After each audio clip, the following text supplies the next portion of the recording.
Saludos. Hoy Colombia escuchó una frase que describe el periodismo corporativo. La frase fue: esta medición no alcanzó a cubrir el atentado terrorista del fin de semana. Esa frase no es un error de perspectiva, sino una confesión involuntaria de un periodista corporativo. La tragedia humana solo tiene valor si encaja en el cronograma de sus intereses. Al decir que la medición no alcanzó a cubrir los 20 muertos de Cajibío, admiten que su prioridad no es la verdad ni el dolor de las víctimas, sino el cumplimiento de una agenda donde la realidad se edita según la conveniencia del momento. No fue un lapsus, fue la caída definitiva de la máscara que revela un sistema que ve la sangre solo cuando sirve para alimentar sus métricas de control. En Colombia, la geografía del riesgo político no es uniforme. Mientras que en los centros urbanos la violencia suele manifestarse a través de la intimidación y la estigmatización digital, en la ruralidad el ejercicio de la política se paga con frecuencia con la vida.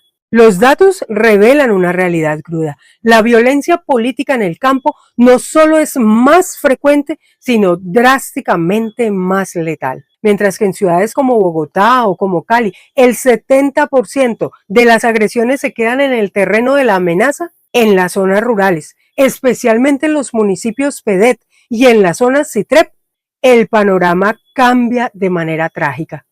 En estos territorios, el arma predilecta ya no es el mensaje de texto, sino el fusil y el explosivo. Casi la mitad de los asesinatos de líderes políticos y sociales del último año ocurrieron en estas zonas de difícil acceso, evidenciando que allí donde el Estado no llega, el control territorial de los grupos armados se traduce en una sentencia de muerte. A esa letalidad física se suma una injusticia mediática sistémica, la desproporción en el tratamiento de la noticia. Mientras que una amenaza o un ataque en la capital especialmente se involucra a figuras con alta visibilidad en redes sociales, acapara titulares nacionales, debates en primera plana y una reacción institucional inmediata, los asesinatos en las regiones apartadas suelen reducirse a breves notas de prensa o, en el peor de los casos, al silencio absoluto.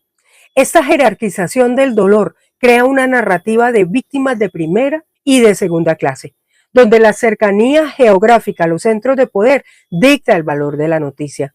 Además, en los centros urbanos peligran los candidatos que pueden contar con protección, mientras que en la periferia peligran los electores sin que los medios se conmuevan.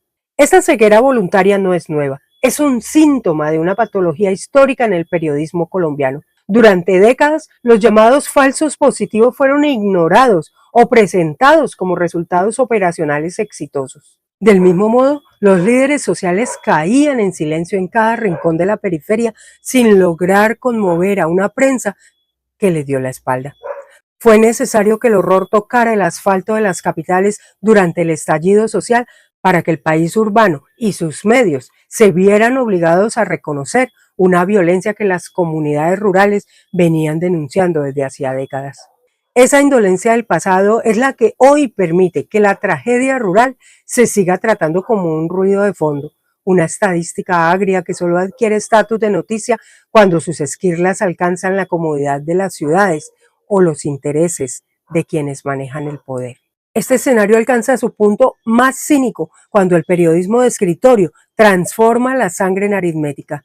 Al escuchar análisis que lamentan que una encuesta presidencial no alcanzó a capitalizar el impacto de los recientes atentados en Cajibío o en el Valle del Cauca, queda en evidencia una desconexión moral muy profunda.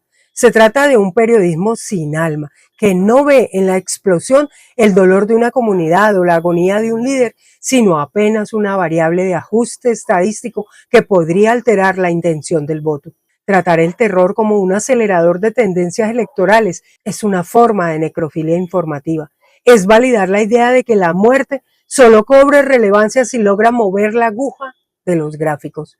Al final, este enfoque confirma que para cierta élite mediática, el sufrimiento de la periferia no es una tragedia humana que exige justicia, sino un dato más pendiente por tabular en el espectáculo del poder.